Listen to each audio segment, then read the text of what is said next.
Where are we going, you two? What are we doing? Graveyard. Graveyard, and we're looking for what? Graves. Whose graves? Percy and Emma. Exactly. Something a bit different today. This is Biscot in Luton. And I found out recently that my great-granddad is buried over there. I thought he was buried in Wales, but he's not. He's here in Luton. And that's... Molly, who is he we're going to see? Your great-granddad, yeah. Right, apparently my mum's got a bit of an idea where we're looking. I've got my mum and my brother with me as well. She's going to take us over and we'll see if we can find it. And I'll tell you a bit about him. Not a very old church, it's Victorian, 1860s. Ugh, what? Thank you, Molly. Go on then, let us in. Open up. What if I say no? Open up. Thank you. Quite a nice looking church though. You two? Yeah?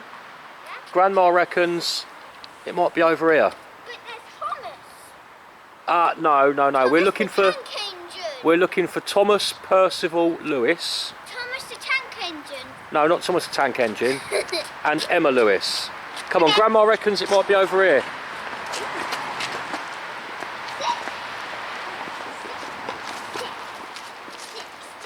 It's Annie. Right.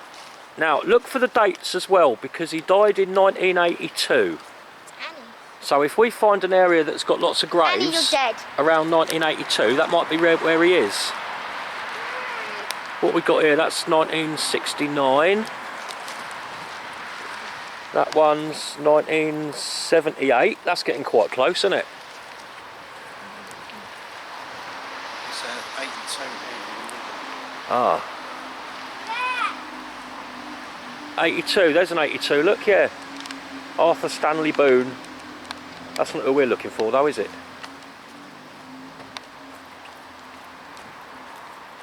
I think it is over here somewhere, isn't it? Judging by the dates. Susan. You found what? Susan. No, we don't want Susan. We want Lewis. We're definitely in the right area around here. We've got all the right dates going on. I'm trying not to point the camera at Mum because Mum doesn't like cameras. Do you, Mum? James, you're dead. It says what? James. I'm dead? Yeah, 'cause it says James. Oh, right. Well, there's more than... on someone's grave. I am walking on somebody's grave. I'm very sorry. No, that's not my grave yet, is it? Not just yet. Yeah. Won't be long though, will it? What you found there?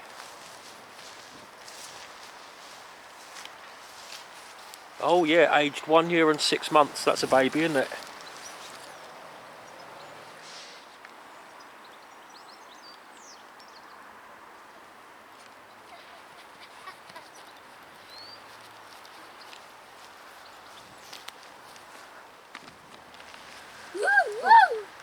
Oh, Mum found it. Here we go. Emma Sibylla Lewis, 13th of December 1969. And then Annie, stop pulling the hat off my head. And then we've got Thomas Percival Hayden Lewis, 1982. He was known as Percy, or Pop actually, was, I suppose, what? Pop, Mum? That was like sort of a name for like Grandad, wasn't it? Pop, I suppose, was it? Yeah. Yeah, there you go. Now, I've got a couple of his bits and pieces. He was born in 1900, so that's 122 years ago. And I've got a couple of his bits and pieces that Mum dug out. I won't get them out here because it's raining and it's a bit windy, but when we get back home, I'll show you, because he was in the Merchant Navy, and we're just trying to figure out whether or not he was actually involved in the First World War. He could well have been, but we're not sure. We'll have a look at those when we get back home. Yeah, I had no idea that Pop, Percy and his wife were buried here. For some reason I had it in my mind that they were buried in Wales, which is where they came from. My mum's granddad and grandma They were from a little place called Treherbert in the Rhondda Valley. And he came over here, oh, I don't know, in his teens, I think. Something we might be able to determine later on. What's that? It's a... well, it's just a cross that's fallen over, isn't it? It's got some flowers on it, look. Weird. Weird? It's just a gravestone, that's all. Now, I actually remember him quite clearly, because he lived with us for a little while when I was a kid. He slept on the sofa when I was tiny. Well, I think I was probably about 6 or 7. And my sister would have been 4 or 5. Chris, who's her dad, he would have been 2 or 3. And my youngest brother, Andrew, was only a baby. But I'm pretty sure Sarah, my sister, will remember him as well, because he was very frail. He was very old and frail. And he was sleeping on the sofa, and the toilet was upstairs, so he had to climb his way up the stairs to go to the toilet. And being a bit old and frail, he used to fart on his way up the stairs, which made me and my sister absolutely wet ourselves laughing. So I distinctly remember that. I'm pretty sure my sister will as well. Can we find someone that died on my birthday? Can we find somebody who died on your birthday? You morbid child. Really? I heard someone who died before my birthday. Well, we might find somebody who died on your birthday. The other thing I remember about Pop was really good Christmas presents. I don't know why, we got really good Christmas presents. I remember one year we got computer battleships for Christmas. Now this must have been about 1980. I must have been about 5 years old. And back then, any electronic toys were, you know, they were the big thing of the time. You know, quite unusual to have. And we got these computer battleships, and that's not surprising because it was in the Navy, so maybe that's why he got us battleships. You got sticks. So there we go. I'm glad we found that. It was only a bit of a spur of the moment thing when I discovered that he was just buried in Luton, not in the Rhondda Valley. I decided, well, let's go and have a look. And obviously my mum wanted to come because it's her granddad, and the girls wanted to come, and my brother. It's been a nice little afternoon out. Thomas Percival Hayden Lewis and Emma Sibylla Lewis. What's the date on that one, Molly? Also of Yay! 23rd of March. her husband. Are you Francis cheering because Jock, somebody who died on died your March birthday, Molly? 23rd, No. 1964. Annie, I think I just saw a ghost. Right, back in the warm and the dry. The Rugrats have gone back home, and now I'll show you that. That's his old Navy Union payments book, and there's a photo of him in there as well. There they are, Percy and Emma. Looks like they're having a day out on the beach there. Looks like the coast behind them in the background. And I don't know, age of them there possibly in their 40s maybe. So this was probably taken in the 1940s. Now here I've got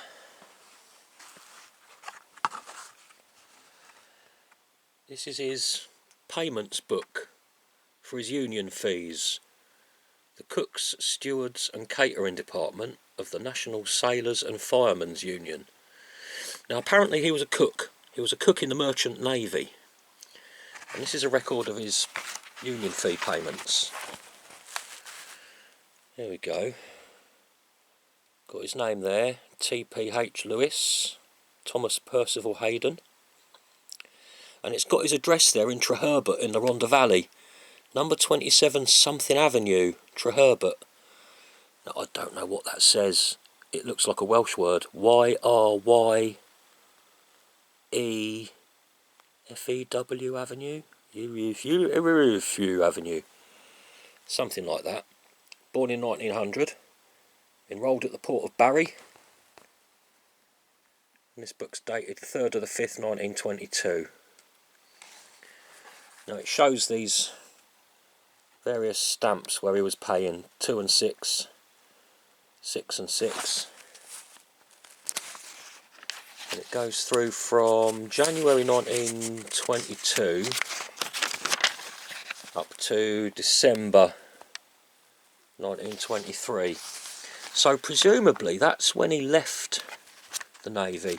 And there's a couple of bits here from his brother as well. It looks like his brother also joined up the same National Sailors and Firemen's Union. His name was Trevor Lewis. Signed up at the same time, obviously. Now in 1923, which is when the stamps in this book finish, that's when my mum said he went off to the pits, because Treherbert is a mining town. I did look it up once, and it seems that there wasn't really anything there until the mines came along, and the town was built to support the mines and the workers. He went and worked in the mines, but he was pensioned off very early because I'm presuming respiratory damage. There was something going on where they pensioned a load of them off early, and he never had to work again. That's when they moved from Wales to Luton, and lived there for the rest of his life. Apparently he did actually die in Wales. He died in Treherbert, and his funeral was in Treherbert. But Mum said he was quite good friends with the vicar, apparently, in Luton. So the vicar had his ashes brought over and buried him in the churchyard, along with Emma, who died in 1969, quite a long time before he did. Well, there you go. Something a little bit different. Turned into a bit of a family outing. I hope you found that vaguely interesting. See you later. War. Of course, the war. We don't know. Obviously, he was born in 1900, so he was 14 when the First World War started, and he was 17 when the First World War ended. Which suggests he could well have been, and he was in the Merchant Navy. You know, it suggests he could well have been involved in the war, but we don't know for certain. We don't know. It's possible, I suppose, more bits and pieces could turn up in attics or whatever that might give us a bit more of an idea. But I like to think, I know a lot of people did this, I'd really like to think, wouldn't it be pretty cool if he lied about his age and he joined the Navy when he was 14? That'd be pretty good. See you later.